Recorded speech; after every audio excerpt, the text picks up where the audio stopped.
Hello guys, and welcome to another instructional video. I've got a glut of really exciting new Kickstarters, so following up from some of the other ones I've been doing, we've got Zia here, or Zia, a very fun game. I think the thing I love most about this game is just the attitude of the designer, Cody Miller, and the fact that basically everyone on his on this board games forum is just a massive fan of the gentleman, just because he's just so open with his communication. So good work, Cody. I'm pretty sure I'm good with most of the rules. I'll be setting it up as a 2-player game. Now you can probably see in the corner it actually says that this is a game for 3 to 5 players, but just for the sake of ease I'm going to set it up as a 2-player game. If I make any rules mistakes, I'm sure someone will correct me in the comments below, so keep an eye out on those as well. So without further ado, let's get stuck into Zia. Okay, so I've begun setting up the game. I stopped partway through so you guys can sort of see how it works. Effectively, over here we have all of the map tiles, we have the mission cards, and you can see there are a lot of missions, and I'll talk about that later on. These are the title cards, so they give you unique ways to get extra points, and they give you a little name and a little bonus. I think these are a very cool addition to the game. This is the fame point track. We currently have the victory point. I'm setting it up per the sort of opening game rules, so no NPCs at present, just playing with players, and they recommend you start with 5 points. I'll be completely honest with you, whenever I've played we've always jumped to 10. Because we get to 5 and everyone's sort of bummed out. So we played to 10, which is encouraging, I think, as a game. Over in the other corner, I have sort of set up some other stuff. So we've got the outfits, which I have. I've only laid one of each out just because it just makes things easier for me. The dice, the player tokens, some of the things, tier 2 ships and so on and so forth, some money, and the ships I'm invariably going to choose because it's all prescriptive, my little gameplay video, so it's already decided which ships are going to be played. So effectively we need to set up the board. Now the game, when you're starting out, suggests you use these 3 tiles, so Kemplar 2, Neo Damascus and Burning Horse. There is, I think, a formal way of setting it out, but whatever, I'm just going to do it my own way. So Neo Damascus goes down. What we do is we say we want one of the tiles to ping off here. So I will make that Kemplar 2. Hopefully we just zoom in on this tile. You can see that there is a little weird symbol here. Now, whenever you're pinging off a tile, you try to marry that symbol up to the same symbol on this tile. So this is the Kemplar 2 tile, and you can see there's the same symbol there, there's a straight line, and so on and so forth. So we need to marry this symbol up with the one on Neo Damascus, so we do that, and it just makes the game very easy to set up. So there you go, 2 planets situated opposite each other. This is a deliberate setup, and you can hopefully see that immediately there is a very lucrative trade route, because you've got buy 2 spice here, and down in Neo Damascus you have sell 1 spice for that there. So you're naturally setting up a good trade route there, but it doesn't matter, it's only a starting game. For this one we're pinging off here, so we're trying to match the triangle space, so I take the triangle space of Burning Horse and I pop that in there, and that's effectively the map set up. You can see there's a slight colour difference between my tiles, that's from a different punch sheet, but you don't really notice when you play the game. You can probably also see at the top the circle does not marry up to the circle space here. That doesn't matter, you're just doing it for the one which you do want to marry up, and you're fine. Going through the anatomy of a player, of a space. This is a spawn point, so we will start on one of these. We have the purchase point, so buy 2 plasma. We have the sale point, that's only on planets obviously. We have a mission point, which you can fly over to get a mission, or spend an action there to actually do the mission, and we have exploration tokens here. One of my personal thoughts, I mean I'm not criticising the game really, These exploration tokens have either fame points or I can only pull fame points, money. I should put it in my hand so it gives it a better thing to focus on. Money or an X, which I can't seem to find, which would be lovely in the real game. I pulled, there we go, an X, which is nothing. Now personally, I'd like a little bit of narrative with my game, so I'd love to see a deck of fame cards. So instead of, well, you could have the token still, and then you could just pull a card out, and some of them will be nothing, and some of them would be just a little story that you found tribbles instead of a fame point. So we pop these on here. Okay, there are some other bits and bobs to do with this, but we will see that later on. So the board's set up. Now we need to choose our character boards. So the first player gets to take all of these blue ships, and you can see there are all the green's level 2 and purple's level 3 ships. So all of the blue ships, and he can choose one of them. So we've got the Easy Tiger, we've got the arm disarm markers, we've got all of the space on the cargo, we've got energy, which is hugely important, and we have an impulse drive, and we've got the Swamp Rat, and we have the Numerator, who I quite like. This guy's awesome, I highly recommend him. Ghost Stalker, and so on and so forth. And we're definitely taking Ghost Stalker. So player 1, who is green, takes Ghost Stalker. Okay, so he takes his green cubes, or green dobbers, and he pops 4 on armed, which are effectively your workers. It's not a worker placement game on any level, but that's how I'd see them. 1 on energy, and he's at max energy, and the final one will go on the fame track over here at 0. So he's starting out at 0 fame.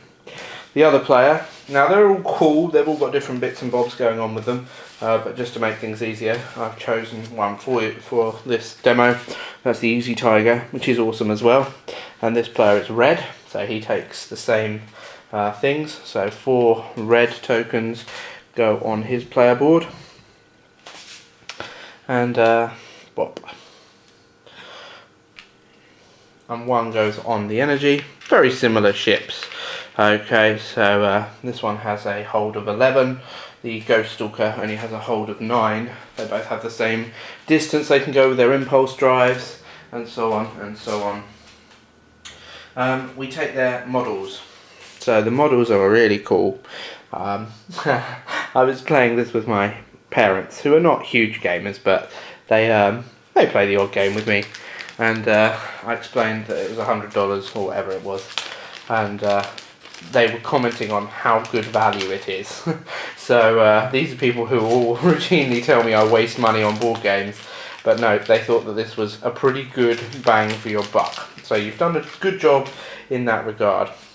These tokens are impulse, so they're yellow when you have them active, and then they turn grey when you use them, and so they go on there.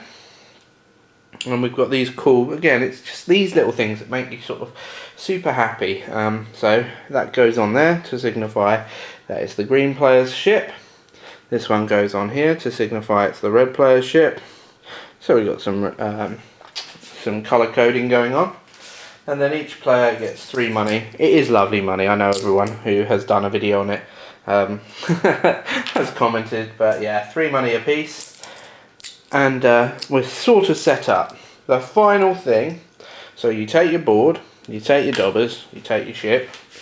Now in player order, again, so now the Ghost Stalker, because they chose the ship first, they'll be doing this first. Then the Easy Tiger will be doing it second. Then you choose your outfits. One thing I've just realised I forgot, every player gets an ability. So we take the Ghost Stalker's ability and the Easy Tiger's ability. The rest are out of the game. When you upgrade your ship, the ship goes, but the ability stays. So the Ghost Stalker can zip through planets really, really well, which makes him quite a good trader, in my opinion. The Easy Tiger lets him reroll dice. Okay, 1 energy to reroll, and that's really good. I mean, it's just permanently flexible, so that's quite nice as well. So they take those, and then we go over to the outfits and we choose something to buy. So you will now be inundated with a bit of choice. The yellow are missiles. Okay, so the sort of the things which you've got here are, this is obviously the shape, you've got the price. These symbols signify how many times you can use it. So you can use it one time. That's the dice you'll be rolling, and missiles are the only way to attack at ranged. So this is the most powerful missile, D20 for damage. Okay, which is pretty mental, but it costs 3,000. That would be all of our starting cash. We wouldn't be able to move because we wouldn't have an engine. So we've got missiles, we've got blasters, which allow for adjacent attack. We've got shields, which obviously defend, and then we've got our engines. Now the Ghost Stalker is going to be a trader, he's decided. So he is going to buy, he's going to buy a medium-sized engine. Okay, so this costs 2,000. We'll be rolling a D8 for movement, and we can use it 3 times. And he'll pop it on his ship, and he has to fit it in on his ship. This is a very cool mechanic. If I ever design a game of my own, I may well end up stealing it. So that costs him 2,000, but as a trader, he's going to need to keep 1,000 credits, because obviously he needs something to buy the goods with. So 2,000 has gone out for the Ghost Stalker. Now, this is interesting, because this player chose second, obviously he's got less of a choice, but he can see what the other guy's done. So the Easy Tiger might want to go heavy on weapons at this point, because, you know, might as well, he can blow people up. Now, what we'll do is he's going to sort of go for a jack of all trades route. So he's going to spend 1,000 on a engine, and that's not as good an engine. So you're only rolling a D6 instead of a D8. He is going to spend 1,000 on a shield, and we'll see why later on, hopefully. Shields are pretty cool. And just for lols, he is going to spend 1,000, because that's all he's got left, on a blaster. So the Ghost Stalker's thinking, oh dear, that's not very good. And that's all 3,000 of his money gone. So he has lost all 3,000 of his money. Okay, so we've equipped our ships. We're ready to roll, really. So the Ghost Stalker's equipped his. This guy's equipped his. You're supposed to place your ship on the nearest tile to you. So if you're playing with, really, we should have 3 players here. I'm cheating a bit by only showing you 2. But if you were playing with 4 players, then there would be an extra tile. So this guy will start here, and this guy will start here. Not the most lubrious of starts for the Ghost Stalker if that guy is going to blow him up, but never mind. You can see the ship detail is pretty good. It's not amazing, but it's pretty good for free. for not having to paint it. I would not sniff at that at all. Right, so the aim of the game, just so we're absolutely clear, is to reach 5 victory points. The way we can do that is to explore and find those on those question marks, to do missions, which we'll try and show you, to blow up a ship. So if we blow up that Ghost Stalker right now, it will get you 1 point. To trade, which will get you 1 point if you sell off 2 cubes. To purchase a new ship, which will get you 1 point. To buy, using 5,000 credits. To rescue a stranded player, so if someone's lost all of their energy, we can do that. To do some titles, or to roll a d20, which I thought would happen all the time, but in reality happens about 1/20th of the time. Who'd have thunk it? These are the little player guides. They're quite nice, and they show you all of the things that you can do. So you can move, you can attack, you can even fly into them and ram, although it's very bad, in my opinion. It hurts you a lot. Missions, you can see that drawing a mission is a minor objective, but completing the objective or completing the mission is not minor. Minor means you can do it whilst moving. So if I have a move of 6, I can move 2, draw a mission, and then carry on. But if I wanted to complete that mission, I'd move 2, waste my remaining 4 moves, and then have to move again potentially. You can spend 1 energy to scan a sector, which we'll see in just a second. A blind jump is a minor, so you can move off the board and automatically see where you're going, and you can collect a thingy just by flying over it, a question mark. You can buy and sell cargo cubes, you can collect cubes, which is minor, so if someone drops them, you can collect them. You can mine, salvage or harvest, which we will see. The other abilities, the other things you can do, abilities, which is what we've just sort of talked about. You can rescue someone. So if they have no energy and no arm markers, which we'll see sort of later on, then you can spend 2 energy next to them and they get 2 energy and you get a point. And you can offload cargo if you wish, and that's a minor action as well. So we're going to do all of these things, and as the red player went last in terms of choosing all the ship and all that jazz, he is going to go first in terms of actually having a go. Right, so it's a bit early in the game for him to try and blow somebody up, because you get a bounty. Now if we were playing with NPCs, that would mean he gets a target painted on his head. So the first thing he's going to do is he's going to try and go into this sort of vortex. He's going to try and grab this cool token, which might be some money or something, and then he's going to try and come down here and harvest some hollow. Okay, because you can see actually at the top in Kemplar 2 we can sell that off, so this would be a free way for him to get money, and if he got 2 of them then actually he'd be on his way to a victory point. So the first thing to do is to go to his little player board, and he can spend one of his action tokens. So he spends an action token and he pops it on the engine. It has to go on one of the spaces where there is a sort of symbol, so he couldn't put it on here because there is no symbol there, so he has to spend it on a space with a symbol. Takes the blue dice because that's the symbol on the actual token itself. He rolls the dice. Oh, that's good, and he's rolled a 6. So he gets to move 6 spaces at this point. So he's going to move 1, 2, and then he's going to fly into the nebula. Now, there are lots of different rules, but they all boil down to one thing, basically. You roll a d20, okay, if I roll a 10 or lower, then that's how much damage I take. And because we're in a sort of nebula, it will be energy damage, not physical damage. So, 1 to 10 is going to mean I take a hit. 11 to 20 means I don't take a hit. So we roll and we pray. 17. So he's fine. He hasn't flown into anything. Now in some sectors you'll have to roll that every time, but once you're in the nebula you don't have to roll it again. So that was 1, 2, 3, 4, 5, 6. So he's flown over this token, so he's going to get it. Now, boo, it's nothing. So he's wasted his time by going over there, but it's not a big deal. And he's ended up on a space with the word harvest. Now cleverly it's upside down, so that makes things just a little bit more annoying. But it says here, same drill. If you roll a 1 to 10, that's how much energy damage you take. If you roll an 11 to 20, then that's going to mean you get a cube for free. So his second action, and this doesn't require him to spend anything on his board because it's not one of these things. His second action is to try and harvest. So again we roll the d20. Oh dear, so this is a 7. Right, he doesn't want to take a 7. 7 energy damage at this stage would be really, really bad. There are a couple of things he can do to block it. First one would be to spend a token on his shield. That would let him roll a d6 and mitigate that much damage. So there is a lot of dice rolling, you can't get away from it, but there are ways to mitigate it. He's actually going to use his Easy Tiger ability, which lets him re-roll any one thing.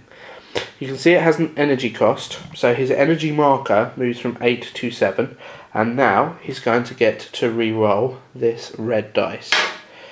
12, and you can see he needed to roll a 10 or an 11 or higher. So thanks to his tactical computer, what's this actually called? Rapid tactical recalculation device. He has managed to pull it off and get a cube. Now, this is a bit which I don't think is really expressly clear in the rules. Once you've used this, that flips. It doesn't say it on the card, but he's not going to get to use it again this turn. So if he carries on mining, then he's going to be finding things difficult. So he pops a little pink cube on his ship, and being the bold gentleman that he is, he goes for it again. The reason he's doing that is if you sell 2 cubes, so if you clear your hold, but there's at least 2 cubes sold, you'll get a fame point. So he's only got 1 cube at the moment. He needs a second cube really to do all right. Oh, and he's rolled a 5. So bad times for him. That's going to be 5 energy damage on his spaceship. But like we said, there's other ways to mitigate. So he spends a token here, which is going to be a second token, and that means he can block up to 6 of that. So 3 plays 5 means that he goes down 2 on this energy track. So he's now at 5 energy, and he's got to decide what to do again. And he, being the cavalier that he is, sorry, he's over there, isn't he? Being the cavalier that he is going to carry on rolling. 4. So he spends his second action on his shield to block it. 6. So he's actually blocked all of the energy. Oh, he doesn't know what to do, because if you look at his board, you can see that now there is no more spaces available on that shield this turn. So, sod it.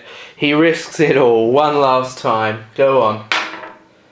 Hey, and he comes up gold. So 15 is the roll. He gets another cube on his ship.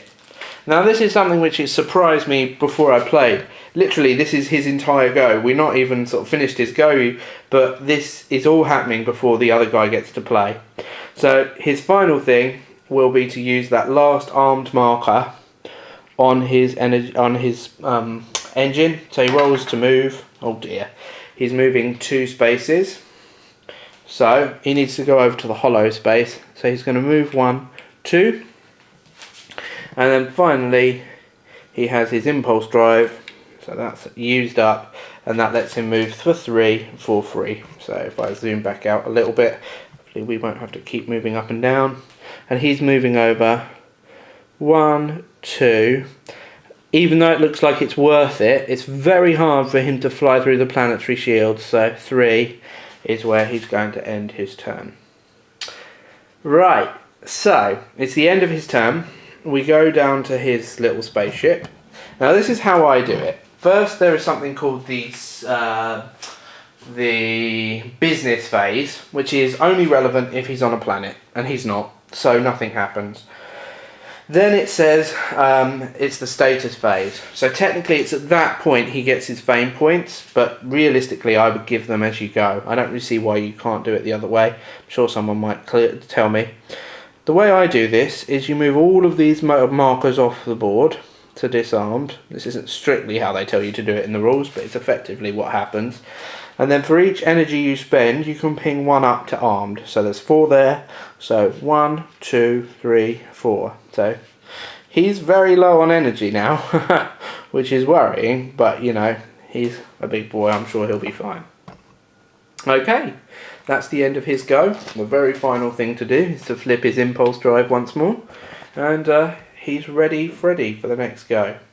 We'll do 1 go of the Ghost Stalker, and then we'll finish off Easy Tiger's go, and I hope that that will be enough to get a feel. Well, maybe 1 more, because I'll try and attack or something. So, over to the Ghost Stalker. Now, he's got a much bigger engine, because he's a trader. So, he's going to use one of his arm markers on his engine.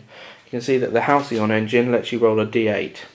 So, we go up to the board, we start a rolling. 2. So 1, 2 is his first roll.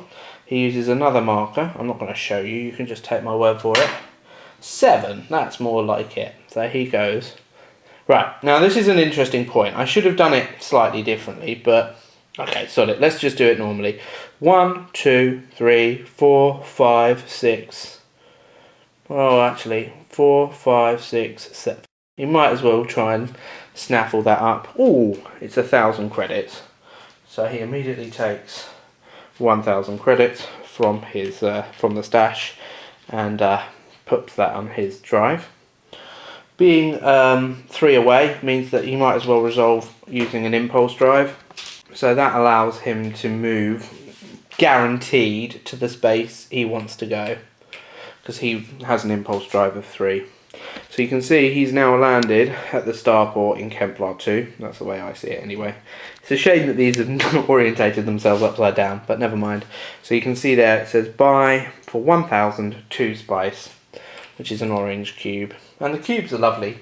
So he's just picked up an extra 1,000, so that means that he's going to spend 2,000 credits for 4 cubes. And thanks to his hold being very, very light on stuff, because he doesn't have a shield or anything, he is in a good position to load his cargo up. So we can just see that is his ship. He's now looking quite juicy to blow up, because if we ever damage a space with a bit of cargo in it, that gets dropped, which is nice to then snaffle up and pick up. It's very elite in its style, which is lovely. Okay, now we're going to use his special ability. And this is why he's so cool. Now, normally when rolling to go, he has to go through this front door. If he moves down here, normally he'd roll a D10, a D20. If he rolled a 1 through 10, he'd take that much damage and his move would fail. So very, very bad.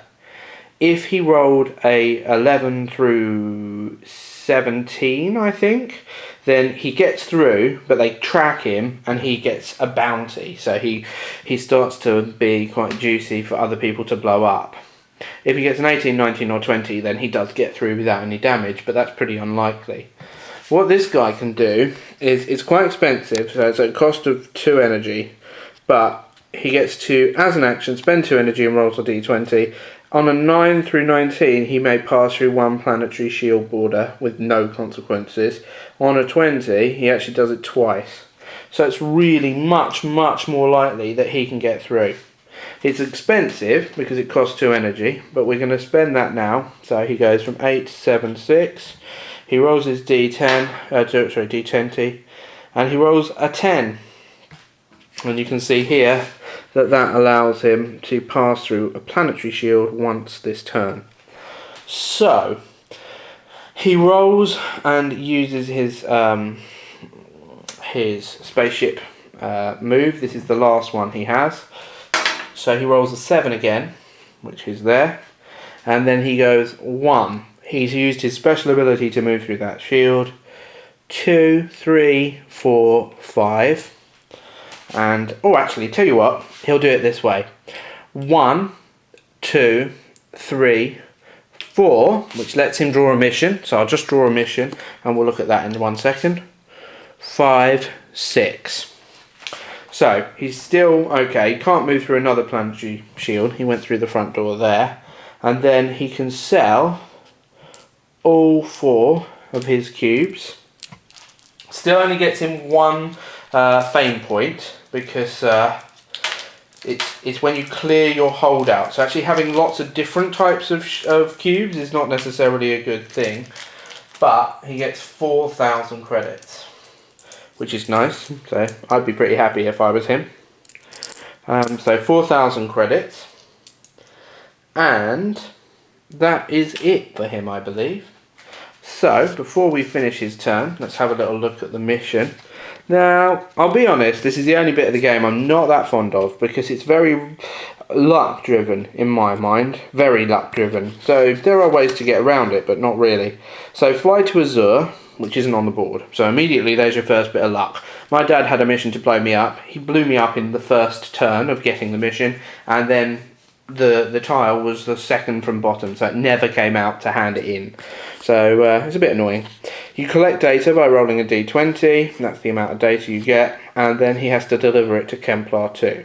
So we're lucky in that this Kemplar 2 is out, but Azure is not. So until Azure comes out, we can't do this mission, and actually you aren't allowed to cycle your mission. So that is your mission until you complete it or until you blow up. But never mind, it would be worth a victory point if he did it.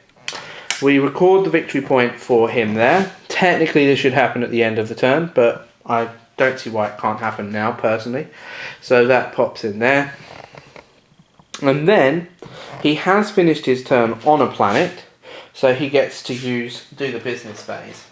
So first of all, he gets to recharge his energy. So even though he used 2, he can recharge straight up. He could buy some more outfits, but he doesn't really want to. He could move his ship around, or he could buy a new ship. But unfortunately, you need 5,000 to buy a ship, and he only has 4. So that is annoying, but it is what it is. So, just as before, we flip the impulse because it's the end of his turn. We move the ship markers to disarmed, and then we spend 3, 1, 2, 3, to bring these up. Now this is something which I believe I'm playing right, but I'm not sure. He's finished his turn on a planet, he's recharged, but because he had to rearm, unfortunately, he's actually ended up with only 5 energy. Never mind. Right, so we move over to Easy Tiger, the guy up there. He's got his energy, so he's going to spend his first energy on his engine and roll a d6. And he rolls a 6 again. So this is interesting. He could go 1, 2, 3, 4. But if he does that, which is nice, he can sell his holo off at that point. He has to waste those last 2. So the first thing he's going to do is going to do a blind jump. Normally it would cost 1 energy to see what the tile is. So he's actually going to go 1, 2, 3, 4, 5 and see what he reveals. As we're using this tile, it will be the diamond, triangle to triangle that we're setting up. And he's found Vortex 86. So this is another EMP field. So it's similar to the other one, but without the harvest. So that pops in there. And we pop a green token on there. And actually that's not that exciting for him. So he's quite happy to zip over to this place. So that's his first energy used. Then he sells his holo, which he mined for free as well, so that's cool. He gets 2,000 cubes. Oh, 2,000 credits. You can hear the metalness of the coins as I throw them onto the floor. So 2,000 credits are his to have. And yeah, that's it really for him so far.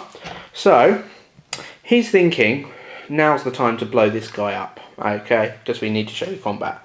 So the first thing he does is he's going to use his impulse engine, to move. Now he wants to end his turn on a planet. So he can move 3, but he's going to actually go 1, 2, and that means he can commit a business phase at the end of his turn. Okay, so the first thing he does is he recharges to full, so he's back up to 8 energy. Oh, one thing I forgot, his action card flips, so he can do this again if he wishes. So then he sells his blaster for 1,000 credits. So he bought it for 1,000, he can actually sell it for 1,000. You buy level 2 and level 3 weapons and stuff level 1 and level 2, I don't know why this won't focus. They're worth 1,000 when you sell them, and the level 3 ones are worth 2,000. So he gets 1,000 back for selling it, and he spends 1,000 to get a better blaster.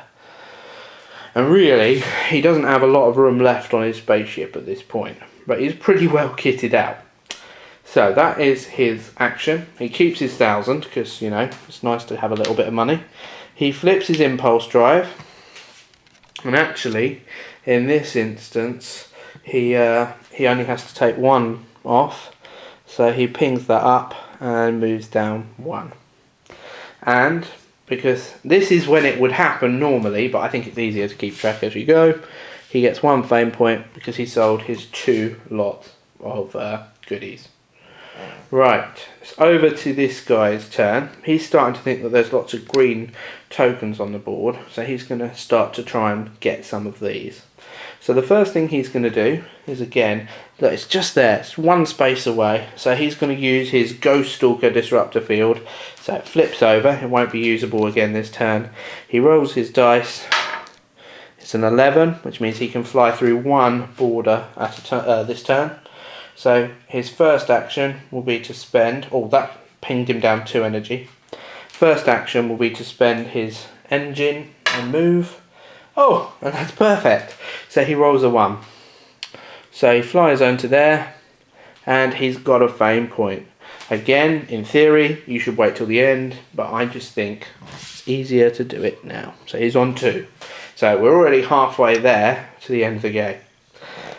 Now, as his turn is naturally ended at this point, next to the black, rather than fly blindly, he's going to spend 1 more energy, which is worrying for him because obviously that special ability uses a lot. So he's down to 2, and that lets him scan a sector. And I genuinely don't know where the sun is in this, but there is a... Oh, here you go. I promise that wasn't set up. So the sun comes in like that.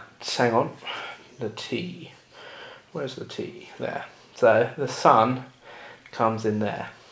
So if he'd flown into there, he'd have died. Which is cool, but it means that you can now jump blind with impunity. That's the only tile that can kill you. Okay, so there is no more risk of jumping. So he's going to spend 1 more energy and start moving back to the spice world, and it's another 1 he's rolled, believe it or not. So he rolls 1, he moves up 1, and then he's going to use his impulse engine to move 1, 2, 3, 1, 2, 3, and that is his turn. So he's looking pretty worried at this point in terms of energy, because these 2 come off, down we go, and 1 and 2 ping up, so that's 0 energy. If ever these 4 come off and disarmed at this point, then he's stranded, and the only thing you can do then is to move with impulse until someone, a friendly neighbour, comes along and saves you, and they give you 2 energy, 1, 2, they lose 2 energy and they get a fame point. Anyway, it's Red's turn, and we're just going to show you how combat works. Okay, it's pretty much like everything else, to be honest. So he's not even going to bother using his engine for this one. He is going to fly using his impulse. 1, 2. Blasters only work if you're adjacent. Now, in terms of adjacency rules, you can't have a barrier between you. So if he was here, even though they're sort of adjacent, because one of them's in the nebula and one of them isn't, that's not adjacent. Likewise, if it was here and here, that wouldn't be adjacent. But they aren't. So they are happily adjacent. So this time he spends 1 of his worker action points on... Oh, wrong one. On his brand new shiny blaster. Bang. So he's rolling a D8 to attack the Ghost Stalker. So he's rolled a 6. Now, this is the only time you can use something out of turn. If he had a shield on here, then he would be allowed at this point to use an armed marker to prevent it. At the end of that turn, they'll come back, and even then he can fully rearm before his go. And that would let him roll a defense dice equal to whatever the symbol was and block that many damage. But he didn't, because he wanted to keep his hold open for goodies. So he has been hit with 6 damage. And now it's up to him to decide where that damage goes. So 1, 2, 3, 4, 5. And then unfortunately the 6th is going to go on the engine. Now that's not the end of the world. You can still use the engine, even if there was sort of loads on it. Each damage marker on a engine or whatever, on a outfit, will reduce whatever you roll by 1. So if he rolls a 2, that's actually going to be -1, so he's only going to be able to move 1 space. So that's the first attack. By attacking, Red has become an outlaw. Well, he becomes an outlaw if he blows this guy up, and it's looking increasingly like he will.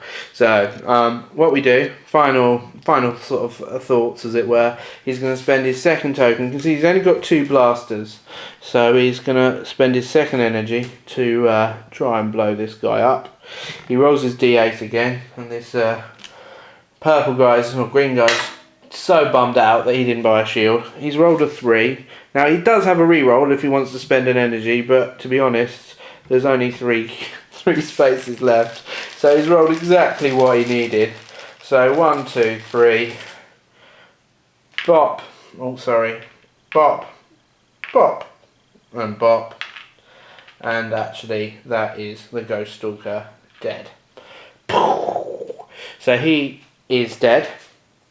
This guy gets this snazzy little outlaw token, or whatever it is, like a bounty marker. You don't need to use these are optional. So it's not going to show up particularly well on red. But you can see now, hopefully, that he has his little bounty marker.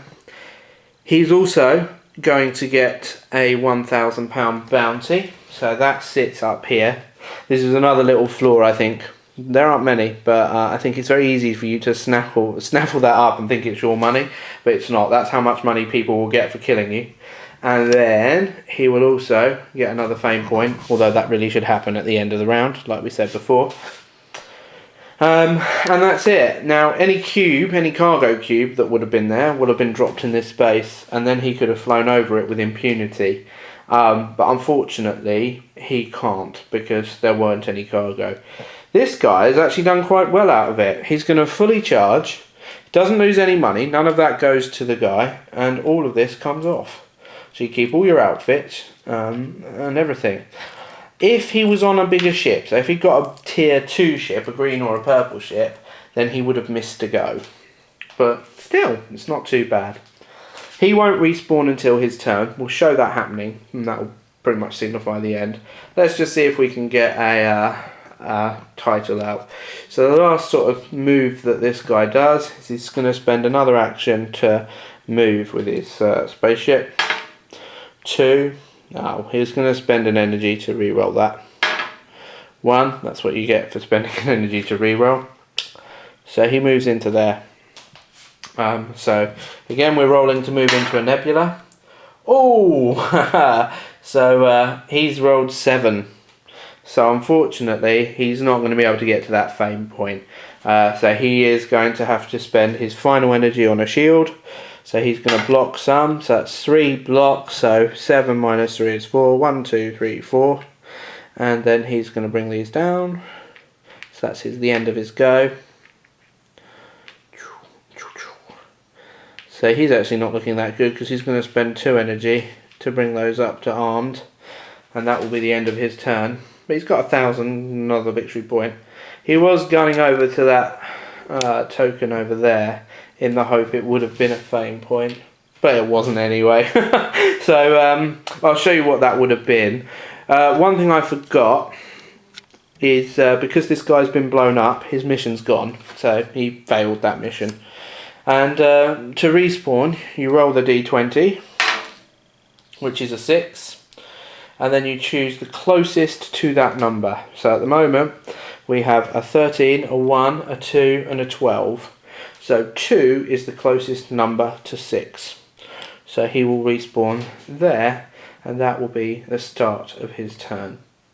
The only other thing I haven't really shown you in detail is the fame, the titles. So whenever you go above the purple, and this is the only time that the fame points matter. So if I go above purple, I'll draw a title, and there are tons of them. So this is Velocity Warden. You can see that this one gives you 2 victory points, so it's a hard one to do. So it says fly to a mission point in each of the following sectors: an asteroid sector, a lawful planet, a neutral planet, and an outlaw planet, a nebula, and a debris sector. So he's got to fly to the mission points for each one. If he does this, and this is really good, your impulse will become 5 for the rest of the game. So not only is he going to get 2 victory points, but he's going to have that. Now this is important that you would do this at the end of a turn. So the way I would do it is record your victory points as you go, but don't draw these until the end of the turn. So what you don't want to have is someone trigger this and then immediately achieve this title. If red goes past it, then another title's drawn, and that's the gambler, and you would see that, and then they are there to claim as your own. We haven't dealt with all of the different types of tile, but effectively it's the same sort of stuff. There's a little comment about lawful. You can see blue is lawful and green is neutral. As this gentleman has blown somebody up, he's now no longer going to be able to fly in there. He will have to try and sneak through the planet shields, which we've already identified is quite hard to do. The neutral ones just let you in no matter what. There is some outlaw ones as well. There you go. The first tile I show you is an outlaw one. If you fly through the entrance with this one, then you automatically get a bounty. But look at that. You can sell anything for 1,000 credits, which is amazing. Anyway, that's there. I hope it helps people understand how the game works. I've shown quite a bit of it, I think. It's a very fun game. I think that the missions could do with a little bit of work. I'd love to see almost like a bulletin board style thing, so you can almost pull out the missions of a tile. So when you go to that Kembla mission space, you find the ones which trigger at Kembla, and then you can choose which one to do. I think that would lend itself really well to the elite feel, but it's a lot more legwork, I suppose, to do. I don't know, but that's how I would do it personally. Just very, very fun. Okay, the only other thing I've already said, I'd love to see these become cards, because you can get a little bit of flavour text rather than a victory point. I hope you enjoyed this. Well done, Cody. This is a real labour of love, and it rings through in so many ways, and you deserve every success. So, good job.